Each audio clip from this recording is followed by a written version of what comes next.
નમસ્કાર વિદ્યાર્થી મિત્રો, ઓમ ટ્યુશનમાં હાર્દિક સ્વાગત છે। આજે આપણે ગુજરાતીના છંદના પ્રકારો જોઈએ। એમાં પહેલો પ્રકાર મંદાક્રાંતા, બીજો પ્રકાર શીકરેણી, ત્રીજો પ્રકાર અનુસ્તુપ, ચોથો પ્રકાર મનહર, પાંચમો ચોપાઈ અને છઠ્ઠો દોરો। તો તેના આપણે અક્ષરો જોઈશું। મંદાક્રાંતાના કેટલા અક્ષરો વિદ્યાર્થી? તો 17। શીકરેણીના એના 17। અનુસ્તુપ એના 32। મનહરના 31, પછી ચોપાઈના 15, પછી દોરો એના 24। પછી આ જે આપણે વિદ્યાર્થી મિત્રો જે મંદાક્રાંતા શીકરેણી છે ને તેના બંધારણ જોઈએ આપણે।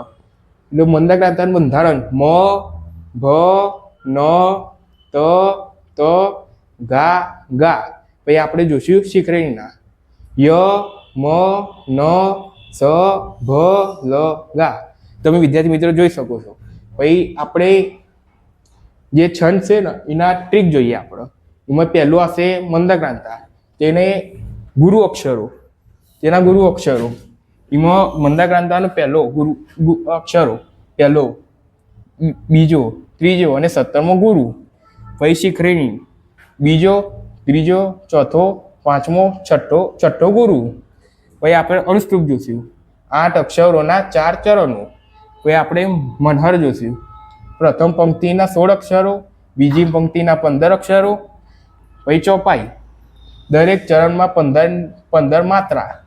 પછી આપણે દોરો જોઈશું। એમાં વિદ્યાર્થી મિત્રો આપણે જોઈશું આ જે પ્રથમ ચરણ અને આ જે ત્રીજું ચરણ છે ને એ સેમ છે।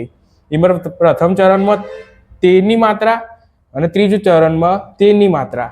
પછી આપણે બીજું ચોથું જોઈશું ને એમાં ચરણની 11 માત્રા અને આમાં ચરણની 11 માત્રા।